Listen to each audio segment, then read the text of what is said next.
Yo, punta lang tayo sa Snack Shack UP. Tayo natin si Nick. Wow, open 5. My God, mukhang ito na yung sorpresa ni Mr. Soprano. Biglang nag-aya eh. Walang karason-rason eh. Ano kaya yun? Mga bagong sapatos, bagong helmet, bagong gloves. Hindi natin alam. Pag nag-aaya yun, usually may bago yun eh. Baka bagong gupit lang yun ah. Bagong gupit ka lang pala eh. Mag-aaya ka pa. Buti walang traffic pataas. Wala stress na yun.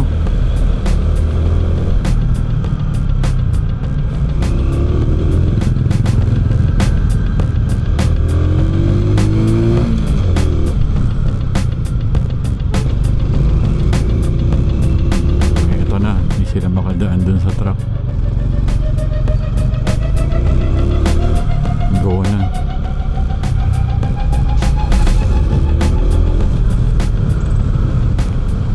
Wow, ganda ng backpack ni Kuya oh. Parang tangke ng gasolina. Laki, grabe. Let's go. Cab Pro talaga, sarap gamitin, grabe. Nakaka-excite pag magmumotor ka tapos Cab Pro. Dito ako na-excite eh.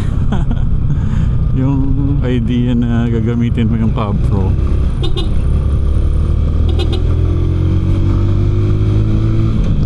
Parang gusto ko pa bumili ng additional na label jerseys. Ganda ng fit sa akin. Hindi ako hiyang sa cut nitong full print. Parang mas pogi tayo dun sa pagsuot natin yung label. Mahal nga lang yun. 1,000 plus yata yun. 1,500 ata. Pero ito syempre special, one of a kind from Full Print Manila. Sana ibahin rin nila yung pattern nila, mas gayahin yung full print. Parang yung fit nun, parang yung Armani na turtleneck ko eh, parang ganun. Sobrang luma na, nabili natin sa sale sa outlet. Ano kaya ang ipapakita sa atin ni Nick? Miss ko na yung Snack Shack eh, kaya let's go.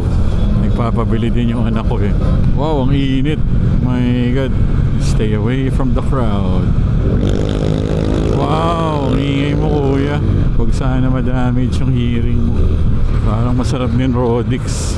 Ganda ng van. Wow, reflection hits.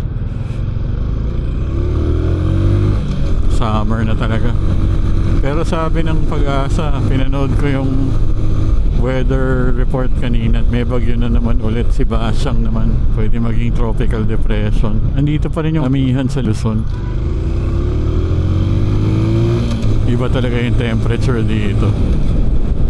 It's like a degree or two below the temperature sa Commonwealth. Ramdam na ramdam sa motor ni Nick.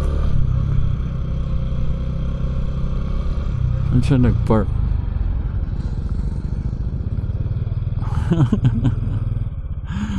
May bagong motor oh. Pakita ko. Pwede pakita? Dito. Ayan o. Fyro. Lagyan natin ng X para Fyrox. Ha? O sige, FKM Fyro. Ayan, ang bagong motor ni Nick. Ang ganda 180cc. Pucha. Iiwan ito yung mga Vespa natin. Tsaka ito, syempre 125 lang mga motor natin eh. Susian. Ay, wow, anong klaseng susi ito? Susi ba yan? Ito ba yun? Keyless ba to? Ah, keyless. Keyless din pala. Paano binubuksan to? Seat. Ayun. Wow, ang daming lalagyan ng gamit oh. Nice. Tapos may nakaabang na top box compartment. Ayan oh. Pwede na to. Solid. Bakal. Tapos may glove box. Keyless din pala eh, no? Wow. Okay naman yung side mirrors. Ang gaan ah. Oo, ang gaan. Sabi nung nag-review, mabigat daw eh. Tayo.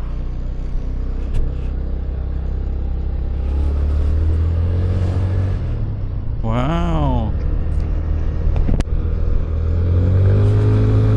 Ang lakas sumatak. Pwede ba kumain dito? Ah, pwede pala bumili shake dito, Brad. Fruit shake sa ano, suspension, ayos naman. Alam ko combi brake to eh. Try natin rear. Ang lakas ng rear. Parang pareho ng strength ng front. Ano pa? May buy one take one na shake dito eh. Kaso hindi natin madadala. Sa low RPM medyo tame naman siya. Bakit kaya bumili nito si Nick, no? Ano kaya ang rason kung bakit bumili si Mr. Soprano ng FKM Fyro 180? Pero ang sarap nito, iwas-iwas. Bagong laruan. Mahilig talaga sa mga laruan to si Nick eh. Sa busina. Ayun. Ang ganda ng preno ha. Quality, malakas. Buwelta na tayo dito. Pwede tayo umiikot dun sa international. Ay, sarado. Sarado.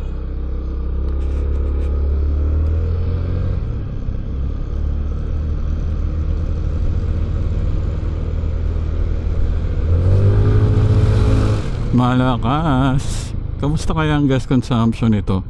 Ang ganda rin ng upuan ha, komportable ha.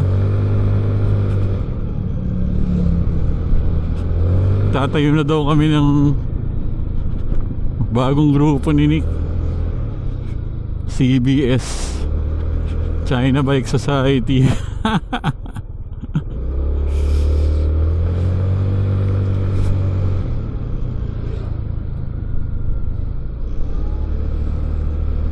Okay naman, maganda. Swing swing. Ay, walang tunog yung signal light. Walang clicking sound. Baduy. Walang audible sound. Tahimik lang.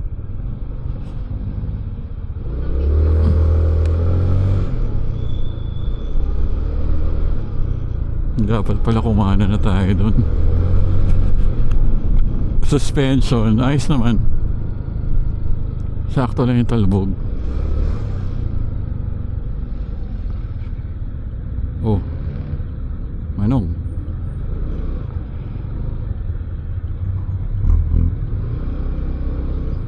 Ayan, sa low RPM parang may konting delay, pero pag binigla mo na, magkakaroon na siya.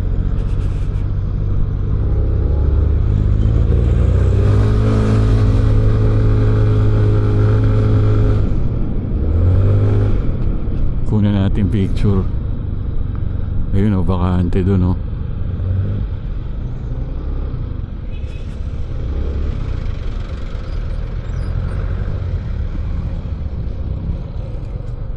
Picture lang, isa lang, isa lang. Isa lang, isa lang.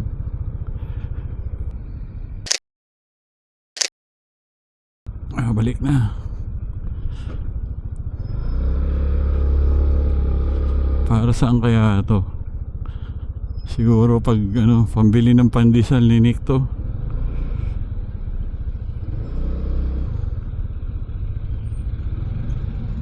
Are you gonna give way? Yes sir, thank you very much to you.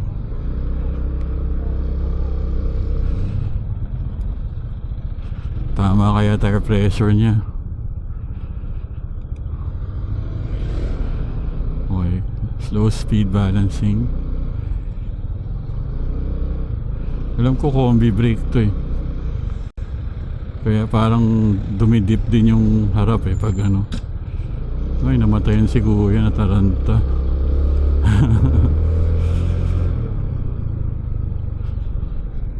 Op. Sumobra. Ayos ah. Check. Yan, okay na. Alright. Bakit ka nga pala bumili ng motor? Pwede mo bang ma-share sa mga subscribers natin kung anong rason kung bakit ka bumili ng Fyro? Sige na, share mo naman. Curious kami, Brad. Iniram ko lang to, no? Kamusta yung ride? Ganda. Pwede yan. Not bad for 83. Tama ba? 83? So, discounted. Kasama na yung 3 years sa 80. Bali 80,000 lang. Anong kasama na yung ano? ORCR, yung registration. Oo. Wala, ayaw mag-start. Naka-side stand. On mo. In-off ko eh. Ano on mo? Ino-on yan. Ayo. Di ka marunong, Brad. Kaya mo ba yan? Pare, baka hindi mo kaya yan ha. It's the FKM Fyro V2. Anong kaibahan sa B1? 175cc yung B1. Ayun. Naman pala, may kaibahan pala 5cc. Parang pinapainom lang sa baby 5cc. Gaan, no? Shit. Napakagaan. So bale, sinasabi mo, mabibigat yung mga motor mo kaya bumili ka niyan. Hindi naman. Kailangan mo ng bagaan. Binenta mo kasi yung Sprint eh. Meron na akong classic bike eh. Meron na ako lang Ay, so gusto mo naman ng ganyan, yung hindi ka makikilala. Uy, wala akong sinasabing ganyan ah. Ganda ng hatak niyan, pare ko. Oo, ramdam mo, no? Oo. Oo. Tapos ano yan, 34 to 40 kilometers per liter daw yan, sabi ng mga nag-review. Matipid din. Kaya nga eh, di ba? Benta mo na lahat ng motor mo, yun na lang iwan mo. Total eh, hindi naman nagagamit. Pero ano, after 3 months na, kasi matagal pa ORCR na, 3 months pa eh. Ang tagal oh. Kailangan isuplong mo yun sa LTO, Brad. Ganun daw ang processing nila eh. Sobrang tagal nun. Pinapirma pa ako ng waiver eh. Oo, tagal nun, Brad. So bagay, ito nga 56 days eh. Hopefully, kaya naman nilang mas maaga, kaya lang nila mag-commit, di ba? Oo, under promise, over deliver. Sana. Up. Ano tayo? Tigil tayo dito, picture lang. Mga dalawang bagong members ng CBS. China Bike Society. Kung may gustong sumali sa inyo, meron lang membership fee, 2.5. 2.5 para sa ORCR. Para sa ORCR. Bukas na ilaw mo. Oh. China Bike Society. Fyro, B2, FKM. Fyro. Parang nagliliyab yan, Brad eh. Di na pala nila ginagamit yung ano, Tekon Motors. Oh, buti naman. Alright, congratulations Nick sa bagong motor. Congrats Nick. Thank you. Oh, naway yung pantal mo mawala. Yung kate. Parang napaka-responsive ng ano. Maganda.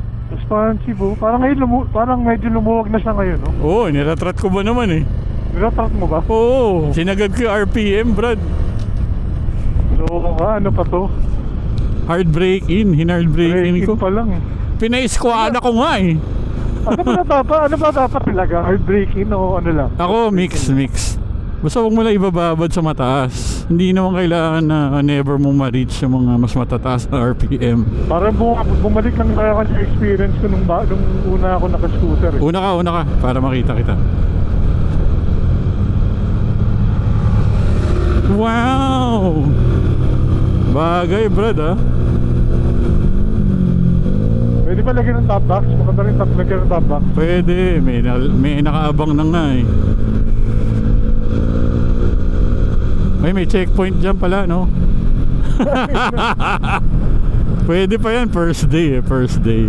Oo. Kalalabas na ng kaasa. Tignan pa nila yung date eh. Okay, pero yung resibo nito, yung payment, the other day pa. Oh, pero yung pick up ngayon, meron ka namang receiving copy, di ba? Yung ni-receive mo siya kanina. Oh. Johnny, lumuwag na. Anong ginawa mo dito? Pare, dinuroan ko. Dumulas, Brad. Dinaraan mo ba? Oo. Order ka na ng busina. Ng ano? Busina. Busina? Oo. Lakas oh. Okay na yan, huwag mo na palitan. Para Lakas ng busina, Brad. hindi masira yung plastic. Inisip na ng FKM lahat yan, pare. Wow, thinking, advance.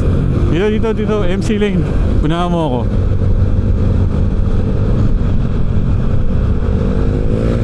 Wow, 180cc. Ganda. FKM. China Bike Society. Shout out. We're accepting applicants. 2.5 lang. Annually ang membership. Tsaka may kasama ng jersey, tsaka sticker yun.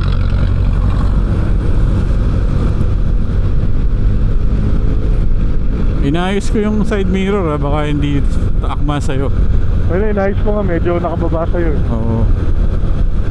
Sarap pare, sarap gamitin, oh. Oo. Yung lambreta, hindi ganyan kasarap, no? Ah, hindi. Iba naman yun. Iba naman ang ano. Boss, anong motor yan? Uy, FKM, boss. para ka naka big bike, Brad. Hindi nga, parang. Yung forma mo, makikita mo sa video. Parang yung upo mo, parang naka big bike ka. Una ka, bro. Una ka dito. Teka, dito ako sa kaliwa mo. Kakanan yan, eh, oh. Uwi na. DDL, eh. Yes, sir. Ayan na po ang supresa ni Soprano. FKM Pyro 180 Version 2. V2. Sige pare ko, congrats ulit. Ingat, bro. Thank you. Ikaw, ingat ka rin. May checkpoint dyan. Bye-bye. Pwede pa. One day pa lang. Oo nga, pwede. Matara, ma-relax. Ito, meron. Mahirap na. Sabihin, pag kinahin mo ng malayo. Sabi mo, tagarong ka lang, oh. Sige. Ingat. Goodbye. Alright. Congrats, Mr. Soprano. FKM Pyro 180 V2. Kulay Petron. Nagpagasa sa Petron, eh. Mukhang taga Petron, eh. Mukhang ano, eh. Pit bike ng Petron. Maganda yun. Pang araw-araw. Pang dito lang ba? Oh, Honda Navi. Nabenta na yung ganyan ni Lloydie. Bilis na nagsawa. Yung Triumph din pala ni Lloydie, wala na. Sawa din. Naka-Vespa S125 na siya ulit. Sana makaride natin siya soon. Daan lang tayo dito kay Gaspar kasi may nahulog na tornilyo, eh. Sana mayroon silang pamalit. Nalaglag yun sa may exhaust shield, eh. Hindi nahigpitan ng tama. Gaspar! Tornilyo lang, nalaglag, eh. Tornilyo para dito. Nalaglag. Kahit na hindi pareho. Maiksi lang yan, eh, di ba? Hanep to. Damn. Kanino to, Gaspar? Ganda, ah. Nakarehistro ba yan? Walang plaka? Paano yan pag nahuli ka? May papel naman dyan. Oo. Kuna mo plaka para wala kang problema. Ang ganda ng laruan ni Gaspar, oh. Gaspar! Thank you, ah. Mahigpit na. Lahat. Thank you. Welding ni Bristol, eh. Ay, ni Kamax. Mahina, eh. Sana yung engine di tayo magka-problema. Alright, tapusin ko na dito. Maraming salamat. Congrats ulit, Mr. Soprano, sa iyong bagong scooter. Sana ay masulit mo yan. Salamat sa lahat ng nanonood. Shoutout, bike repeat. Huwag nyo na i-share. Atin lang to. DJ DLS. Peace out.